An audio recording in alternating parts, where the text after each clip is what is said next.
A mediados de los 60s, Batman tomó un camino que es considerado legendario por muchos y una vergüenza para otros. Adam West interpretó al murciélago de Gotham en una versión tan brillante que opacó la reputación oscura del personaje, otorgándole características pintorescas y cómicas. Y fue hasta que escritores como Frank Miller y James Starlin tomaron las riendas del personaje que el Caballero Oscuro recobró y adoptó una oscuridad que el tiempo le había quitado, presentando historias violentas y fascinantes que iban convirtiendo de a poco al personaje en un mito más grande de lo que hubieran podido imaginar. Sin embargo, no todo era color de rosa. La reputación del personaje seguía manchada aún 20 años después de la serie de Adam West, puesto que todavía no existía un equivalente en pantalla grande que le hiciera justicia al personaje, como Christopher Reeve lo había hecho con Superman, y fue así que Tim Burton se le dio la oportunidad de reinventar y adaptar al personaje para la pantalla grande en una adaptación tan revolucionaria que daría pie a 3 películas más del personaje. ¿Qué fue lo que llevó a la obra maestra a convertirse en una vergüenza para el género? Yo soy Tony H para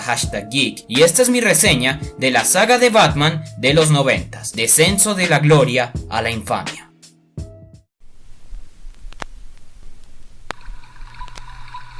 Hoy en día, Batman es exprimido a más no poder por DC y Warner, por lo que ver historias que giran por completo en torno a Batman no es nada raro. Pero en aquel entonces se vinculó la muerte de los padres de Bruce directamente con el alter ego de Joker, Jack. Y es que la historia que se nos cuenta en esta cinta gira más en torno al mismo Joker que Batman en sí. Esta es una película del Joker y puede que existan disgustos con esto que acabo de decir, pero si analizamos la estructura y narrativa de la cinta, es evidente quién se roba los reflectores aquí. ¿De qué trata la película?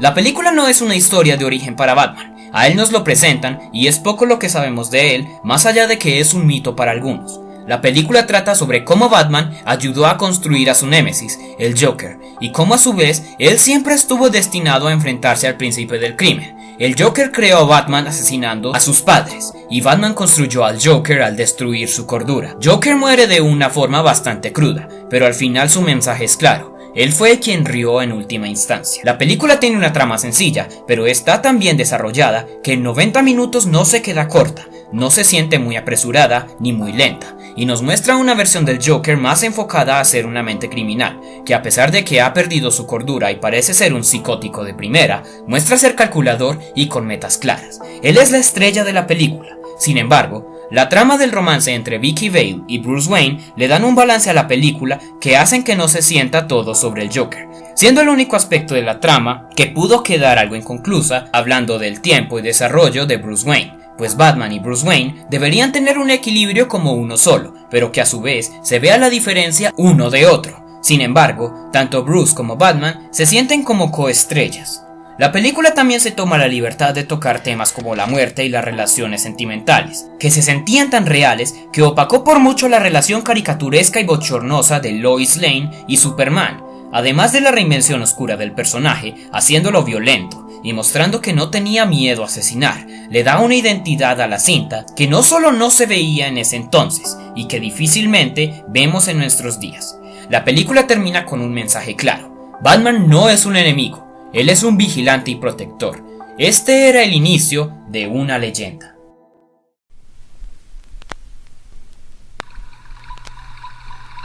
Después del tremendo éxito en taquilla que fue Batman, Warner le dio libertad creativa a Tim Burton para dirigir una segunda entrega del murciélago.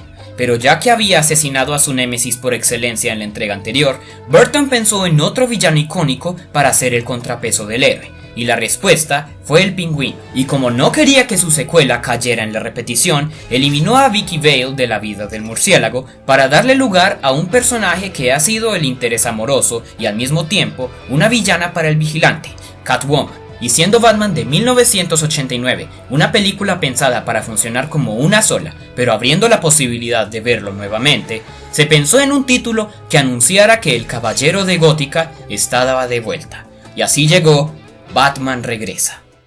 Esta vez Batman es de nuevo la coestrella de su película, compartiendo protagonismo con el Pingüino y Catwoman. ¿Qué es lo que hace a esta película una obra maestra del género de héroes? Que en 35 minutos de película, la misma se ha encargado de introducirnos y relatar a los villanos, y apenas hemos visto algo de Batman en acción, pero no es un punto negativo. Ramón el Carbón Tiene un video hablando sobre lo mejor de lo peor, cómo construir un buen villano, y creo que lo que dice en el video encaja perfectamente con lo que sucede en esta película. No nos importa que apenas si hayamos visto a Batman en 35 minutos de la cinta, porque se desarrolla de manera tan magistral la trama que se le da importancia debida a la contraparte del héroe, los villanos, que no por ser villanos son menos. Sí, son los antagonistas de la historia, pero sin un villano con motivaciones creíbles no es posible sentir un desafío para el héroe. Esta película tuvo demasiados aciertos en cuanto a la forma en que se relatan a los personajes. Realmente la Trinidad presentada aquí tiene un desarrollo, motivaciones, razones para ser quienes son y por qué lo son,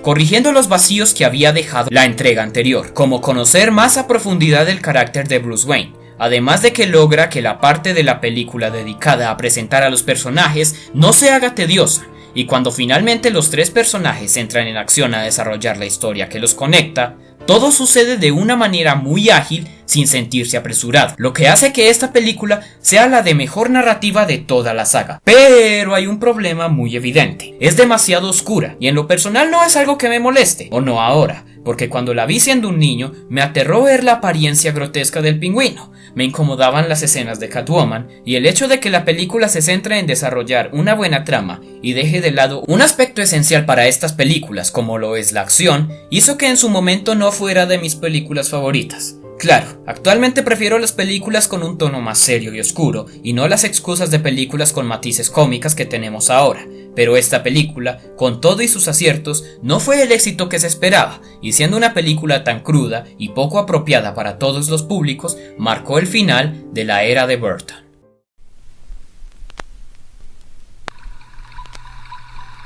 Luego de una recepción dividida sobre la última película de Batman, Warner despojó a Tim Burton del papel de director, teniendo crédito como productor ejecutivo, pero evidentemente un pingüino botando sangre negra por la boca que come pescado crudo y una villana en exceso sexual para un público tan infantil hizo que los ejecutivos de Warner buscaran una versión del murciélago más amigable y familiar, removiendo la tonalidad oscura de Batman Regresa.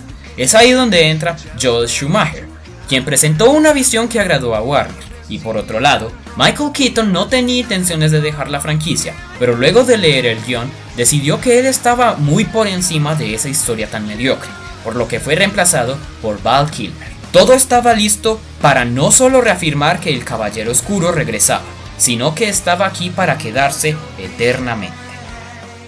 La película tiene un problema evidente: todo sucede muy rápido, se presentan demasiados sucesos y escenarios, pero aún así nada tiene un desarrollo real y logra que se haga eterna a pesar de lo frenética que es. Y cómo no, como toda cinta con una narrativa digna de una novela mexicana, o sea que su narrativa es pésima, desaprovecha el tiempo la mayor parte de la película con situaciones innecesarias, y su final es apresurado y con un clímax que deja mucho que desear. Además del tiempo que es utilizado espantosamente, hay otro problema que hace palidecer a esta película con respecto a sus antecesoras, sus villanos. A ver, el origen de Dos Caras lo conocemos en un flashback de unos 30 segundos. No conocemos sus motivaciones, por qué enloqueció y por qué pasó de estar con la ley a ser un criminal. Ah, sí. ¿Y cómo fue que pasó de ser negro a ser blanco? Él solo es un ladrón cliché sin alguna razón para ser el malo, más que robar joyas y dinero. Por su parte, el Acertijo pierde todas sus cualidades y deja de ser alguien calculador e inteligente para ser Jim Carrey actuando de sí mismo. ¿Cuál es su brillante plan que lo convierte en una amenaza extraordinaria que requiere que Batman lo detenga? ¿Quiere controlar a los ciudadanos de Gótica? Por supuesto.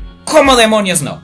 Entonces juntos el propósito de nuestros villanos es robar bancos y conquistar el mundo, motivaciones creíbles para una película de los 60. Pero el mayor de los problemas es que ambos no tienen una personalidad dentro de este universo, se sienten como los hijos no reconocidos del Joker, que en su película era más un capo criminal que un demente, y es como si en esta película intentaran dotar de esa característica a los villanos de la película, siendo el Acertijo una copia mal lograda del Joker, y desaprovechando la oportunidad de tener un villano que representara un desafío intelectual para el murciélago. Y por su lado, Dos Caras pasa a ser el sidekick del Acertijo y comienza a actuar como un niño apenas lo conoce. La conclusión de este punto es que los villanos de la cinta son mediocres, sin motivaciones, y son copias descaradas y mutadas del Joker, sin una personalidad propia y olvidables. Hablando de personajes olvidables, Dick Grayson, como único aporte, tiene haber salvado a Batman, porque cuando llegó su momento de ser el soporte del murciélago en la batalla final, Solo es peso muerto que finalmente tiene que ser salvado por Batman, convirtiéndolo en un inútil. Los demás personajes secundarios son irrelevantes para la cinta. Chase Meridian fue demasiado castrante y nada memorable, tanto así que en la siguiente película se ignora por completo su existencia. Y Alfred, por su parte, fue quien finalmente tuvo un mayor desarrollo con respecto a sus participaciones pasadas, pues logramos empatizar con el mayordomo por la interacción de padre que tiene con Dick, aunque tampoco es la gran cosa. Por su lado, Bruce no tiene nada que rescatar. No es malo ni es bueno, él solo está ahí, con una participación tan olvidable como la película misma, y que pudo redimirse en la siguiente entrega, pero no regresó, convirtiendo a Batman Forever en una película entretenida pero mediocre, y que verla una vez es suficiente para no querer hacerlo nunca más.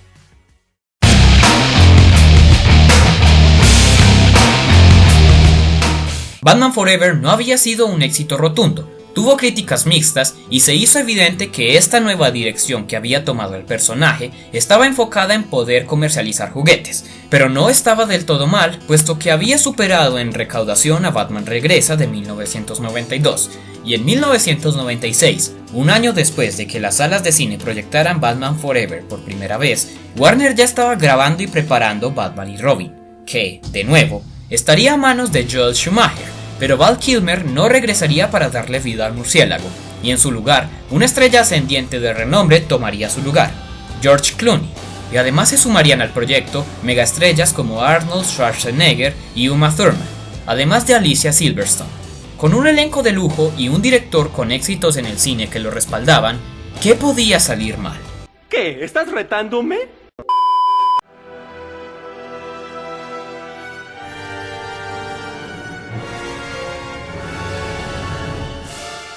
Bien, más allá de que la película sea el desastre que nadie quiere recordar, hay una razón real de por qué la película es tan mala y que hace que tenga una narrativa tan estúpida. Ya se ha hablado millones de veces de los batipezones, de la batitarjeta de crédito y de los batitrajes cromados, pero realmente la película tenía mucho potencial. Entonces, ¿qué falló? ¿Qué la hizo fracasar a tal punto de enterrar al personaje durante 7 años? La respuesta es las malditas ansias de dinero. Warner quería una película que de plano se anunciara como familiar.